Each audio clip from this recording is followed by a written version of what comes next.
Good morning students. Last લેક્ચરમાં આપણે thermal conductivity of metals આ ટૉપિક પૂરી કરી હતી, જે લાસ્ટ ટૉપિક હતી 6.1ની. હવે આપણે 6.3 ધ ફર્મી ડિરાક ડિસ્ટ્રીબ્યુશન આ ટૉપિક સ્ટાર્ટ કરશું. The distribution of electron thermal speeds in thermal equilibrium at temperature T is described by a function. The function is given by Fv is equal to 1 by exponential of half mv square minus mu divided by kBt plus 1. હવે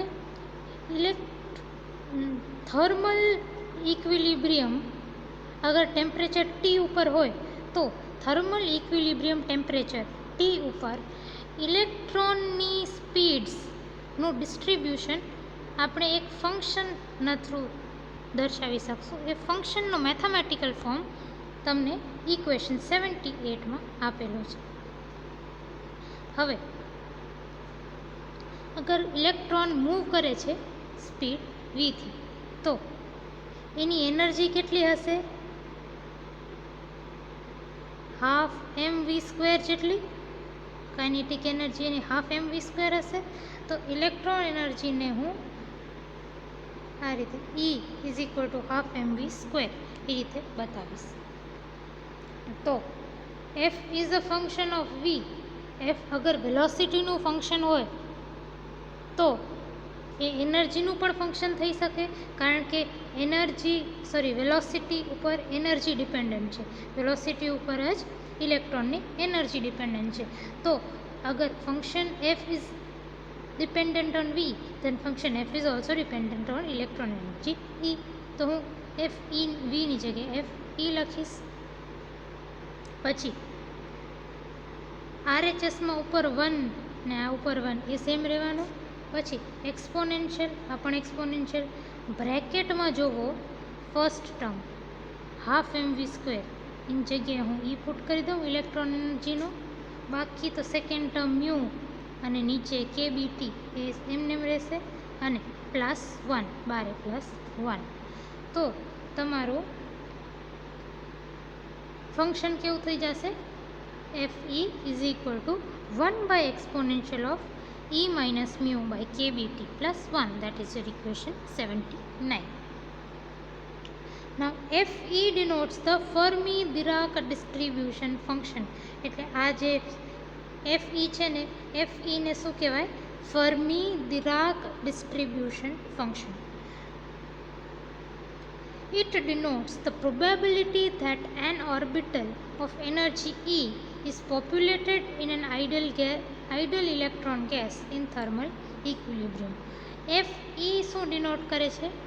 Fe denote કરે છે કે thermal ઇક્વિલિબ્રિયમમાં કોઈ orbital જેની energy E છે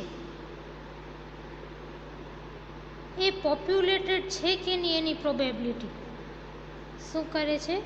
probability of an electron energy E be populated in thermal equilibrium. એટલે thermal equilibrium વખતે મારું એક ઓર્બિટલ જેની એનર્જી E છે એ પોપ્યુલેટેડ છે કે નહીં, કેટલી પોપ્યુલેટેડ છે એની પ્રોબેબિલિટી એ Fe ડિનોટ કરે છે. હવે E તમને ખબર છે એનર્જી ઓફ ઇલેક્ટ્રોન ઉપર આપણે લખ્યું. કે બી બોલ્ટ્ઝમેન કોન્સ્ટન્ટ છે, ટી તમારો ટેમ્પરેચર છે. તો આ મ્યુ શું છે? Mu is also a function of temperature and it is called chemical potential. Mu is called the chemical potential. આ વસ્તુ તમને કેમિકલ પોટેન્શિયલ તમને કેમિસ્ટ્રીમાં આવતી હશે.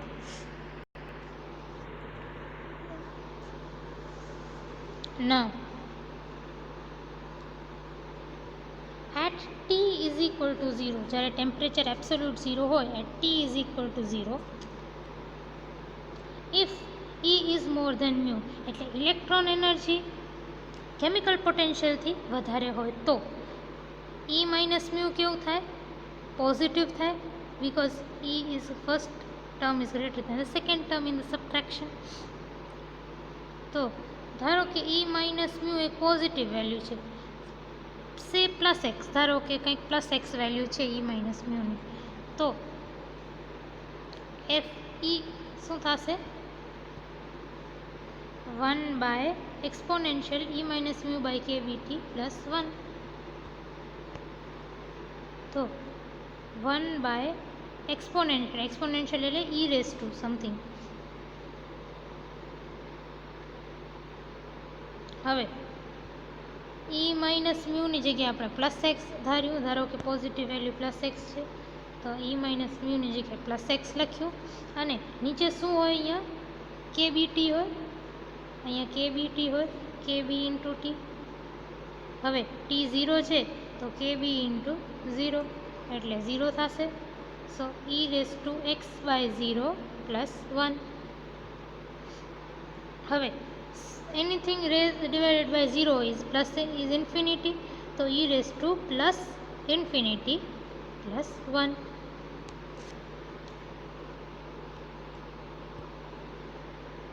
તો તમારું ઇક્વેશન કેવું થશે? 1 by e raised to plus infinity plus 1. હવે e raised to infinity એટલે e raised to plus infinity એટલે ઇન્ફિનિટી. હવે infinity plus E raise to infinity plus 1 એટલે ઇન્ફિનિટી પ્લસ 1. ઇન્ફિનિટી પ્લસ 1 પણ ઇન્ફિનિટી થશે. તો શું થાય? અહીંયા તમારું શું આવશે? ડિનોમિનેટરની જગ્યાએ ઇન્ફિનિટી. તો તમારી ઇક્વેશન થશે 1 બાય ઇન્ફિનિટી. હવે inverse of infinity is 0.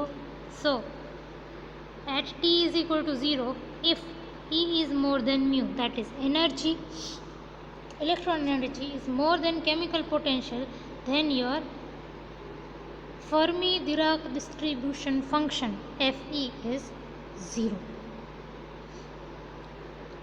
At T is equal to 0, temperature હજી પણ 0 છે. If E is less than mu, that is if energy, electron energy is less than the chemical potential, then E minus mu will be negative, કારણ કે first term of the subtraction is lesser than the second term of the subtraction, so E minus mu is negative value.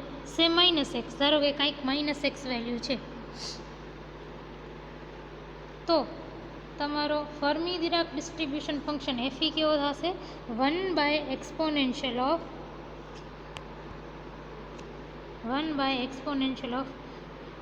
E minus mu by K BT plus 1. તો E minus mu કેવું છે? કંઈક negative value, negative x જેવું. તો Fe is equal to 1 by E raise to exponential છે એટલે E raise to minus x, E minus મ્યુની જગ્યાએ minus x divided by K BT. K B એટલે બોલ્ટ્ઝમેન કોન્સ્ટન્ટ, ટી એટલે temperature. હવે temperature તો 0 રાખ્યું છે, તો ટેમ્પરેચર 0 હોય તો કે B into T is K B into 0 is equal to 0. તો ડિનોમિનેટરમાં 0 આવશે.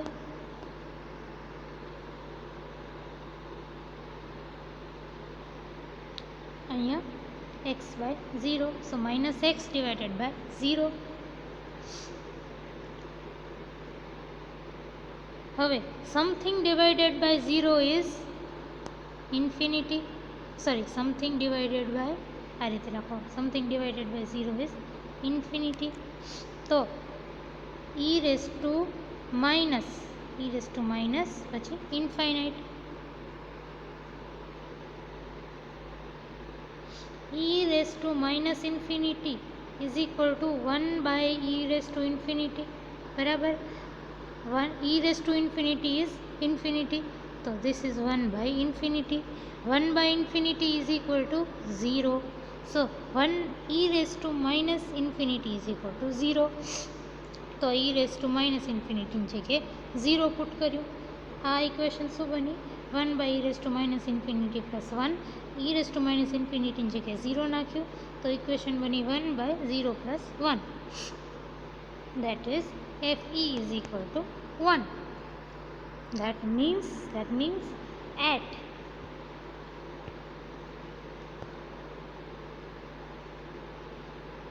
T is equal to 0, when T temperature T is 0, and if electron energy is less than the chemical potential energy, then the Fermi-Dirac distribution function is 1. એટલે આ જે હમણાં આપણે calculate કર્યું ને એને આપણે શોર્ટમાં ઇક્વેશન ATA આ તરીકે લખીએ. સો એટ આ ઉપર જે છે ને એને જ હું લખું છું. At T is equal to 0, FE is equal to 0 for E more than mu and FE is equal to 1 for E less than mu. તો આ ઇક્વેશન ATA બરાબર ધ્યાનથી જોજો. 1 માર્કરમાં ક્યારેક આવી જાય કે at T is equal to 0, FE is equal to 0 for mu, E more than mu and FE is equal to 1 for E less than mu. Now at T more than 0, अगर temperature 0 थी વધારે છે, absolute 0 થી વધારે, if E is equal to mu, then E minus mu is equal to 0 obviously. તો FE will be equal to, FE ની equation જો તો E minus mu ની જગ્યાએ 0 પુટ કરી દો તો ઇક્વેશન કેવું થશે તમારું? FE is equal to 1 by E raised to 0 by T plus 1. આવું ઇક્વેશન થશે. હવે 0 બાય ટી શું છે? 0. તો 1 by E raise to 0 by T plus 1 is equal to 1 by E raise to 0 plus 1. હવે E રેઝ ટુ 0 કેટલો થાય? E raise to 0 is 1. તો 1 બાય 1 પ્લસ 1, 1 બાય 1 પ્લસ 1 થાય, that is equal to 1 by 2. तो at T greater than 0, अगर absolute temperature more than 0 हो त्यारे अगर इलेक्ट्रॉन एनर्जी ने केमिकल पोटेंशियल एनर्जी सेम हो तो Fermi Dirac distribution function half थाय. એ જ વસ્તુ મેં લખી છે એટ T ઇક્વેશન ATB માં કે at T greater than 0 FE is equal to half for E is equal to mu. From ATA we can write that as T tends to 0, એટલે T જેવી અગર tends to એટલે approach કરે, as T approaches 0 then limit T tends to 0 FE is equal to 0 for epsilon more than mu. એટલે આ જો અગર T જે છે એ 0 ને ટેન્ડ કરે, 0 તરફ જતું હોય તો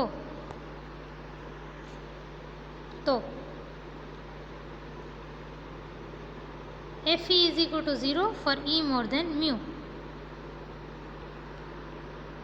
અહીંયા મેં ST tends to 0 લખ્યું છે એટલે મેં લિમિટ T tends to 0 લખ્યું છે and limit T tends to 0 FE is equal to 1 for E less than mu. આનો સેકન્ડ ATA નો સેકન્ડ ફોર્મ. તો ATA ને મેં આ રીતે લખ્યું, એને નામ આપ્યું ATC. Equation ATA asserts that none of the electron levels in a metal at absolute zero temperature can be populated if its energy E is greater than the chemical potential energy. હવે FE શું છે actually? FE તમને બતાડે છે કે શું probability છે કે તમારો કોઈ એક ટેમ્પરેચર T ઉપર શું પ્રોબેબિલિટી છે કે તમારો કોઈ થર્મલ ઇક્વિલિબ્રિયમ ટેમ્પરેચર T ઉપર તમારું orbital with energy E populated હશે, એનામાં કંઈક ઇલેક્ટ્રોન્સ એક્ઝિસ્ટ કરતા હશે, કંઈક પોપ્યુલેશન ઓફ ઇલેક્ટ્રોન હશે. શું પ્રોબેબિલિટી છે એની? શું પ્રોબેબિલિટી છે? ફરીથી આપણે FE જે FE છે ફર્મી ડિરાક ડિસ્ટ્રીબ્યુશન ફંક્શન એ શું બતાવે છે? શું બતાવે છે? એ પ્રોબેબિલિટી બતાવે છે. કોની? તો પ્રોબેબિલિટી કે કોઈ એક ઓર્બિટલ જેની એનર્જી E છે એ પોપ્યુલેટેડ છે કે નહીં, એનામાં કોઈ ઇલેક્ટ્રોન છે કે નહીં, એની પ્રોબેબિલિટી બતાવે છે. તો પ્રોબેબિલિટી 0 અગર Fe ઇઝ ઇક્વલ ટુ 0 હોય એનો મતલબ પ્રોબેબિલિટી 0. પ્રોબેબિલિટી 0 એનો મતલબ શું? કે એ વસ્તુ છે જ નહીં, થાય જ નહીં. એનો મતલબ અગર તમે 80A ઉપર ધ્યાન આપો તો તમને દેખાશે કે અગર E મોર ધેન મ્યુ એટલે ઇલેક્ટ્રોન એનર્જી કેમિકલ પોટેન્શિયલથી વધારે હોય તો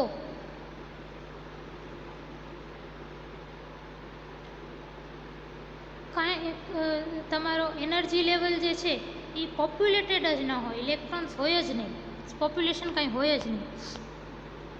જો ઇલેક્ટ્રોન હોય જ નહીં ક્યારે? તો એબ્સોલ્યુટ ઝીરોની વાત કરીએ ત્યારે, at T is equal to 0 ત્યારે જો, બીજે નહીં. સો equation 80A asserts that none of the electron levels in the metal at absolute zero temperature can be populated. એટલે એની probability 0 છે, they cannot be populated. None of the energy levels can be populated if its energy is greater than the chemical potential. એટલે અગર E more than mu હોય તો થઈ જ ના શકે કે કોઈ ઇલેક્ટ્રોન લેવલ ભરાયેલું હોય, પોપ્યુલેટેડ હોય. અગર E મોર દેન મ્યુ છે તો E મોર દેન મ્યુ હોય તો કોઈ પણ એનર્જી લેવલ મેટલનું પોપ્યુલેટેડ કે ભરાયેલું ન હોઈ શકે at absolute zero temperature if E is more than mu. Thus, the energy value E of the highest populated level at T is equal to 0 coincides with the value of chemical potential mu. એટલે હવે જો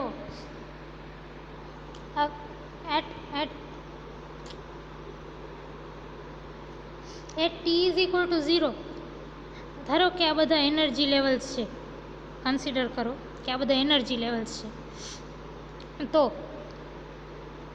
હવે E less than mu ઉપર Fe is equal to 1. તો અગર energy levels electron energy છે એ અગર chemical potential કરતાં ઓછી હોય તો Fe is equal to 1. Fe એટલે શું છે? Your Fermi Dirac distribution function. ને Fe શું બતાડે છે? પ્રોબેબિલિટી છે કે તમારા ઇલેક્ટ્રોન જે છે કોઈ એક એનર્જી લેવલમાં પોપ્યુલેટેડ હશે કે નહીં હોય. તો અગર પ્રોબેબિલિટી 1 છે એનો મતલબ શું? Fe ઇઝ ઇક્વલ ટુ 1 છે એનો મતલબ શું? કે પ્રોબેબિલિટી 1 છે. પ્રોબેબિલિટી 1 છે એનો મતલબ ઇલેક્ટ્રોન ત્યાં છે ને છે. અગર પ્રોબેબિલિટી 0 હોય તો ઇલેક્ટ્રોન ત્યાં નથી. તો પ્રોબેબિલિટી 1 છે તો ઇલેક્ટ્રોન ત્યાં છે. ઇલેક્ટ્રોન ક્યાં છે? તો જે એનર્જી લેવલનો મ્યુથી ઓછી એનર્જી હોય એ. ધારો કે મારા ઇલેક્ટ્રોન આ લેવલમાં છે, આ લેવલમાં છે, આ લેવલમાં હશે, આ લેવલમાં હશે, આ લેવલમાં હશે, આ લેવલમાં હશે, અને ધારો કે મારું E is equal to mu આવી ગયું. તો હવે ઉપરના એનર્જી લેવલ્સ કેવા હશે? E મોર ધેન મ્યુ વાળા, અને નીચેના કેવા હશે? E લેસ ધેન મ્યુ વાળા. તો E લેસ ધેન મ્યુ વાળા જે ઇલેક્ટ્રોન એનર્જી જેની મ્યુથી ઓછી હશે ને એમાં તમારા ઇલેક્ટ્રોન હશે.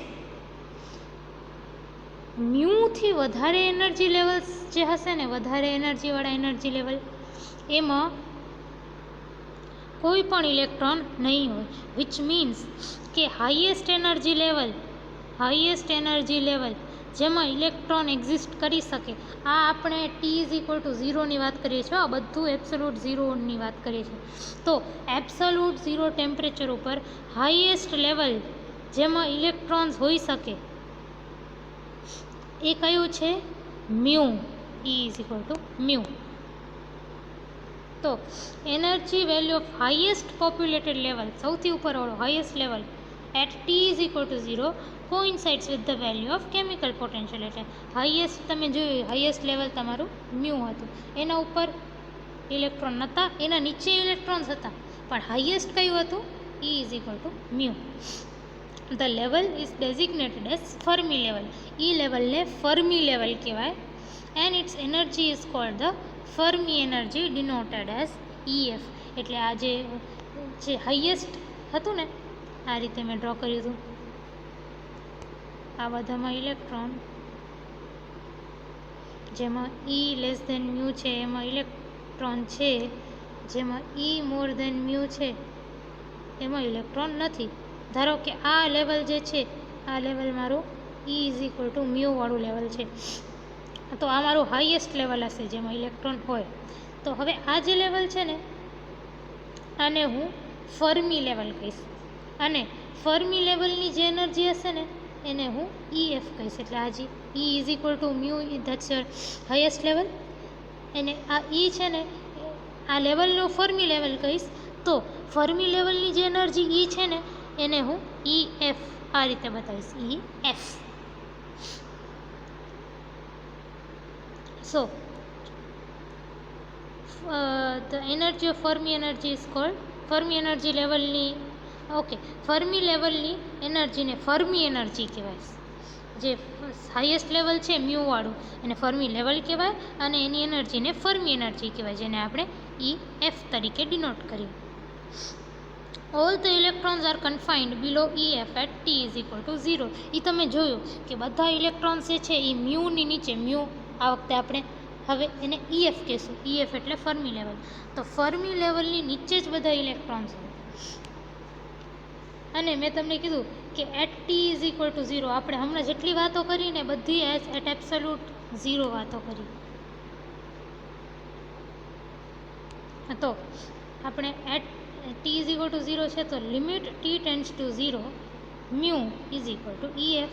તો એ જે મ્યુની વેલ્યુ છે, જે હાઈએસ્ટ મ્યુની વેલ્યુ છે, એ જ તમારી ફર્મી લેવલ છે. તો limit T tends to 0 of mu is equal to EF, જે મેં હમણાં તમને ડ્રો કરીને સમજાવ્યું.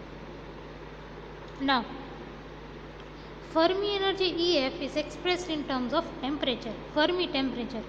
આ TF છે ને એને ફર્મી ટેમ્પરેચર કહેવાય. તો આપણે ફર્મી લેવલ જોયું, ફર્મી એનર્જી જોઈ, હવે આપણે ફર્મી ટેમ્પરેચર જોશું. ફર્મી એનર્જી અગર EF હોય તો TF કેવી રીતે કરાય, KB ઇન્ટુ TF, આ રિલેશન છે ફર્મી એનર્જી અને ફર્મી ટેમ્પરેચરનું, where KB is the Boltzmann constant. Thank you.